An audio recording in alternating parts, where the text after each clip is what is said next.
As of this recording, Dr. Ron Paul is at a statistical dead heat in the state of Iowa with Kaine, Romney, and Gingrich. He is neck and neck, and as a matter of fact, he's tracking at second place among those four. He has been killing it in straw polls across the land, including the state of California and elsewhere. And he tied for first place in the straw poll in the state of Iowa. So you tell me who's unelectable. So I want you to walk with me and let's take a look at the other guys. Herman Cain. Through his NAN program, he's trying to usher in a 9% federal sales tax that's going to amount to little more than a 9% tax increase that's going to gut the middle class even more and pave the road to a VAT tax in the United States for the first time in our history. We really need a tax increase right now. He's also a former member of the Federal Reserve Bank in Kansas City. You tell me if he'd be okay with auditing the Fed. I don't care what his lips are saying during the debates. He will never authorize an audit of the Fed. And too much personal baggage in his history. So, unelectable. Mitt Romney, the man with the albatross of socialized medicine around his neck. A man with a corporate history of gutting companies and selling them for scrap. He's shown a willingness through his economic plans to kick the can down the economic road even further. And he's stated in no equivocal terms that he's willing to send our boys and girls to die yet again in another preemptive, needless war overseas, this time in Iran. Unelectable. Mr. Newt Gingrich. Very smart man, a darling of the globalists. He's been a member of the Council on Foreign Relations since 1990.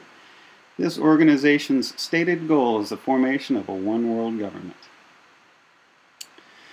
He is very close friends with Alvin Toffler, who penned the book The Third Wave. In this book, Mr. Toffler stated that our constitutional republic is obsolete. It is oppressive, and it is dangerous to our welfare and should be radically reformed. Mr. Newt Gingrich, who loved the book so much, penned the foreword to the book and made it on the list of must-reads for Republican congressmen. He joined with Jeb Bush to push for amnesty of over 12 million illegal immigrants and pretty much putting them in line in front of all the millions of legal immigrants who are making it through the system through legal ways. Thanks for that. He supports the National Endowment of the Arts, which essentially gives the federal government the power to determine what is art and what is not art. Well, Newt, I appreciate that. I needed the help. He's frequently voted in favor of seizure of private lands for the federal government in the interests of conservation. He's a 33rd degree Freemason. This organization is a very old, ultra-secret society with ties to one world government. He's a proponent of the North American Union. This plan would break down the borders between the United States and Mexico and the United States and Canada and create one single union under one umbrella currency called the Amero. Wow, Newt, you're just swelling my heart with pride with your unshakable American loyalties. He was one of the earliest and most vocal proponents of NAFTA, the single greatest event that dismantled our industrial base. So why do I know Newt so well? Well, I grew up in his congressional district in Marietta, Georgia, so I've been well tuned in to his transnational loyalties. That's right, unelectable. So here's the deal. If all these other guys are unelectable and Ron Paul continues to surge in the polls, and he's killing it in all these straw polls, and you know that there's a media blackout.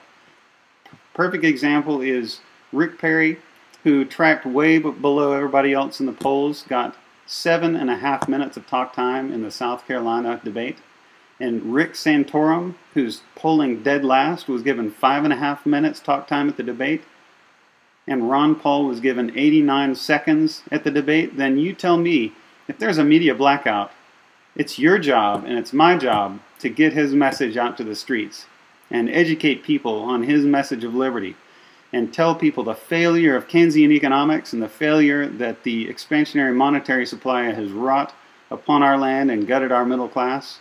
Bring the message to the street that it's the free market more than any other philosophy in the entire history of mankind that has lifted up more lives, that has empowered more people.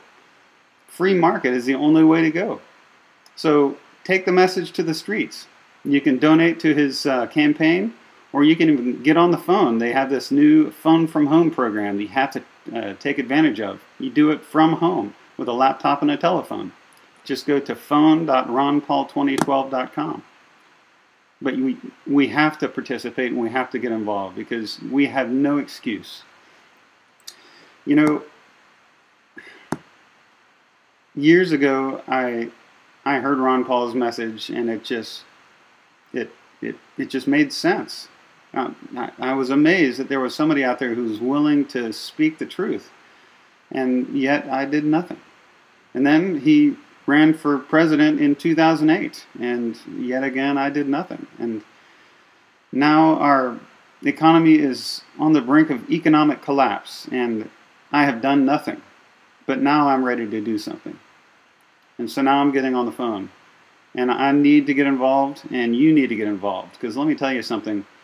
Once you're involved and you feel like you're making a difference, and you're reaching out to people and bringing to them this message of liberty and a new way of doing things, there is no greater battery charge. It feels so good because, you know, it's not like you're preaching, but you're bringing the truth to people that have otherwise not been given the truth. So get involved, and please keep an eye out. I'm going to be bringing more videos up here, and thanks again. Good luck.